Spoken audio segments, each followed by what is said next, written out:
Imagine this moment. The first Artemis astronauts descend the ladder, their boots pressing into the untouched, ancient soil of the moon. As they do, a shimmering plume of dust, made up of billions of microscopic, razor-sharp particles, billows into the low gravity. This is not just a striking symbol of human exploration. It is a warning that fine lunar dust, so easily overlooked in photographs and videos, is poised to be the single greatest obstacle between us and a thriving, permanent lunar settlement.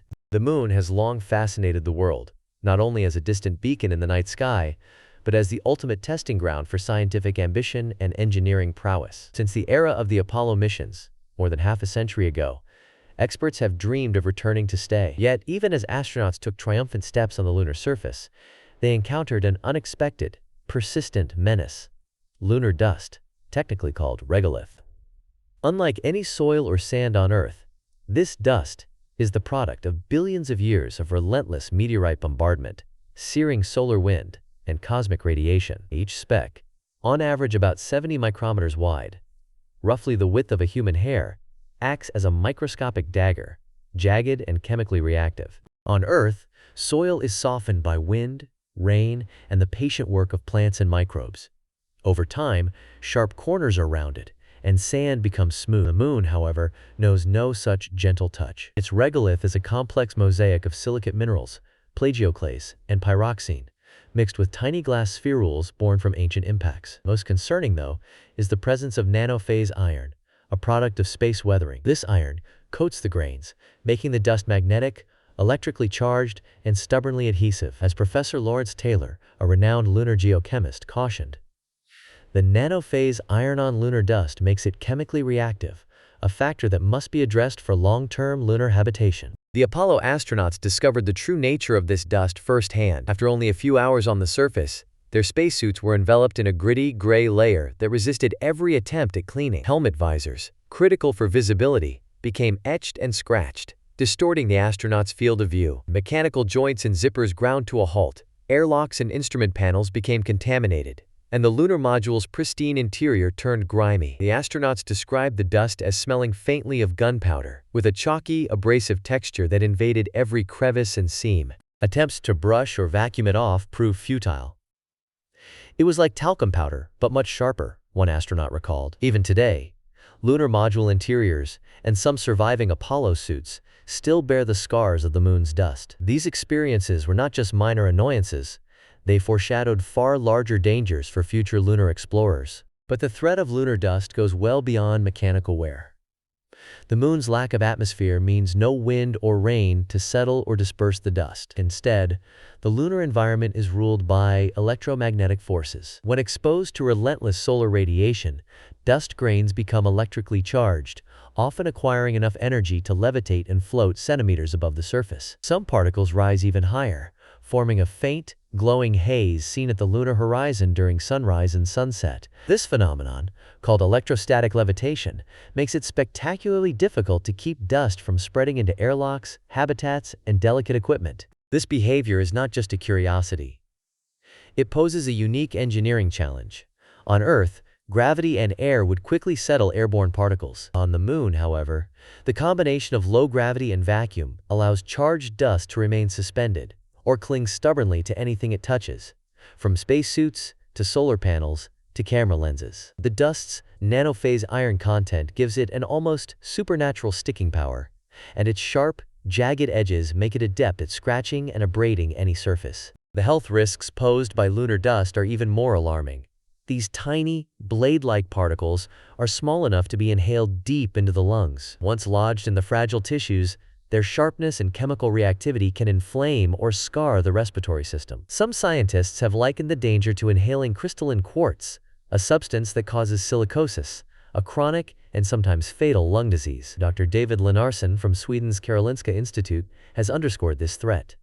The shape and surface reactivity of lunar dust are key determinants of its toxicity, requiring careful consideration. Studies on animals have shown that lunar dust can provoke powerful immune responses, irritate airways, and even reactivate dormant viruses, such as herpes virus, a risk for astronauts living in tightly sealed habitats. The Lunar Airborne Dust Toxicity Advisory Group has recommended a stringent exposure limit for lunar dust, on par with that for quartz dust, approximately 0.3 milligrams per cubic meter for extended missions. Yet the long-term effects of repeated or chronic exposure remain largely unknown, turning every new mission into a medical experiment as well as a technological challenge. And then comes perhaps the most dramatic and hazardous aspect of lunar dust: the turbulence unleashed by spacecraft landings. When a rocket's engines fire to slow a descent, they blast the surface with supersonic jets, stirring up immense clouds of dust and debris. Recent research, led by Professor Rui Ni at Johns Hopkins University, alongside NASA and the University of Michigan,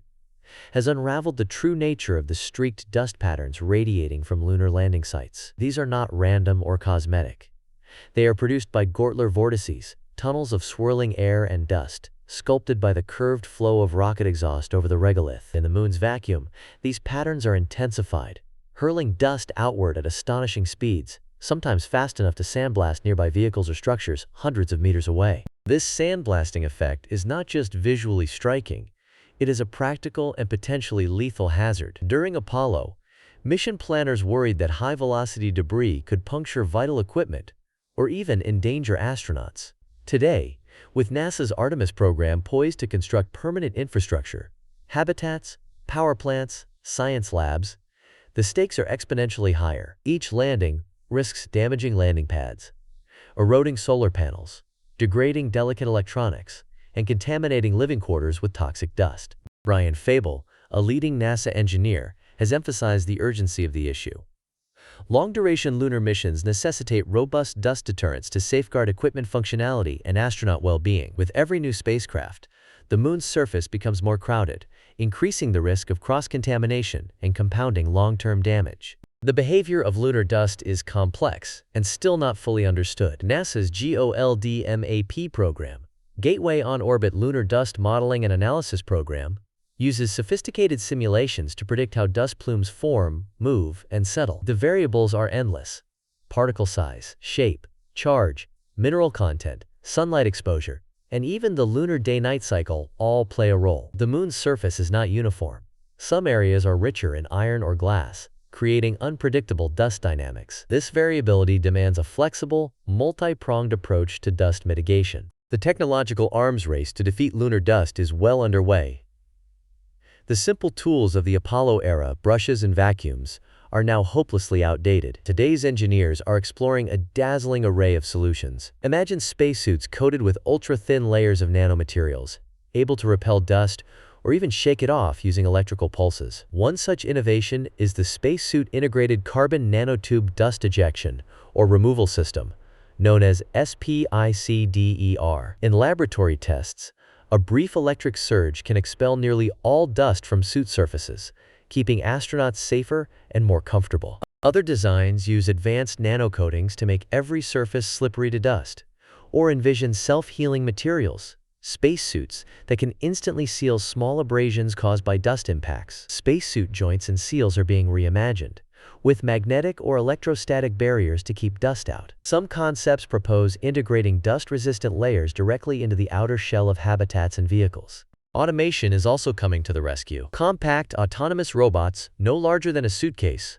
are being developed to patrol lunar bases, using rotating brushes, suction, high-frequency sound waves, or even jets of liquid nitrogen to clear dust from airlocks, solar panels, and critical equipment. In laboratory conditions, liquid nitrogen sprays have removed up to 98% of lunar dust simulant in a vacuum, offering a promising strategy for real lunar habitats. These robotic systems could operate around the clock, maintaining cleanliness even when astronauts are occupied elsewhere or during the long lunar night, which lasts about 14 Earth days. Advanced air filtration is another critical battleground. Traditional filters struggle with the sharpest, smallest dust particles, but new systems use electrostatic precipitators and magnetic fields to trap even the most elusive grains. Research teams are testing three-dimensional cell cultures to better gauge the real effects of lunar dust on human tissues, providing more accurate models than ever before. This work could lead to new medications or antioxidant therapies to protect astronauts from the cumulative effects of dust inhalation.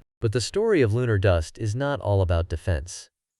A growing movement seeks to transform this ancient enemy into a valuable resource. Lunar regolith is packed with useful materials, silicates, rare earth elements, and, perhaps most importantly, oxygen bound in mineral oxides. Future missions envision extracting these resources through in situ resource utilization, or ISRU. By melting regolith, engineers can create building materials, extract water, and even liberate oxygen and hydrogen for rocket fuel. Some proposals suggest encapsulating dust within construction blocks, or using it as radiation shielding for habitats, turning a hazard into a cornerstone of lunar industry. Professor Ian Crawford of Birkbeck, University of London, sees lunar bases not just as destinations, but as essential springboards for even more ambitious human exploration. The European Space Agency echoes this sentiment, emphasizing that the economic potential of space resources will be a major driver for sustained lunar expansion. Imagine a future in which lunar mining and manufacturing industries blossom,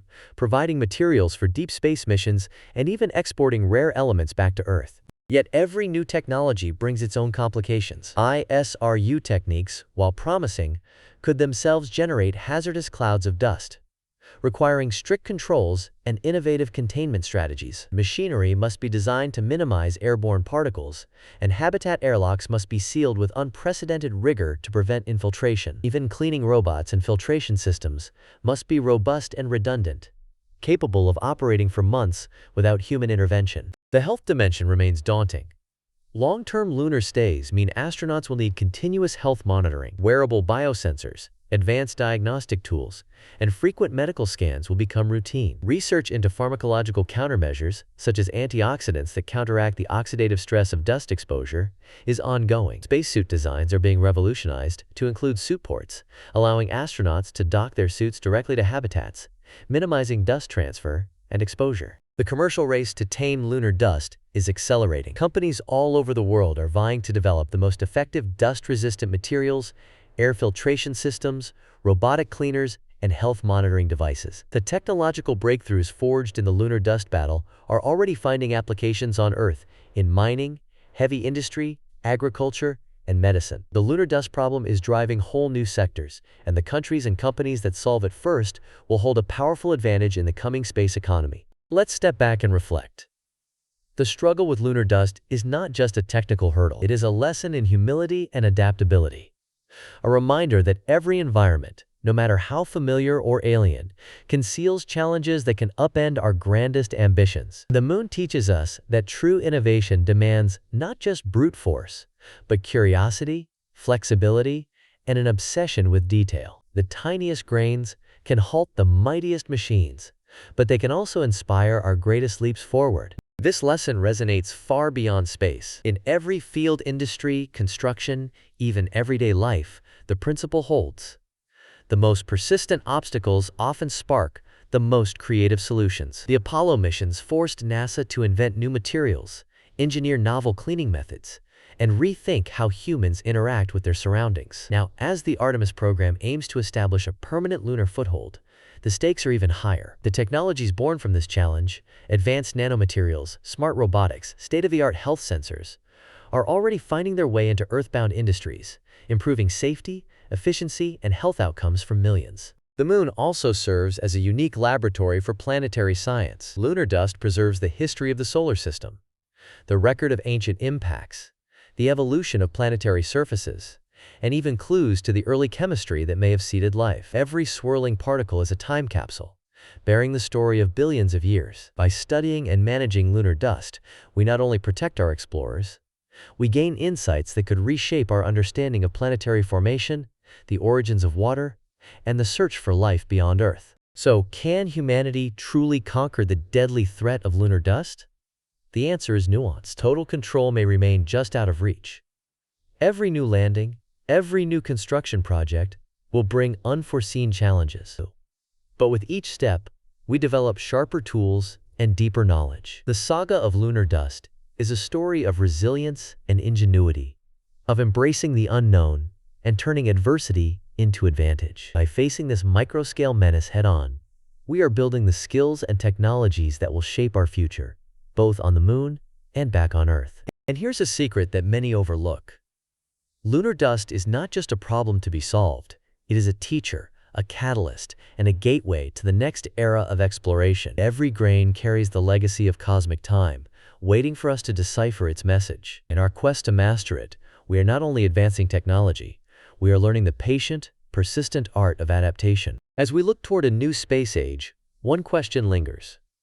Could the world's most troublesome dust pave the way for a new era of exploration and innovation? What ingenious solutions will we invent? And which new industries will spring from this struggle? Will we learn to harness adversity and turn it into opportunity?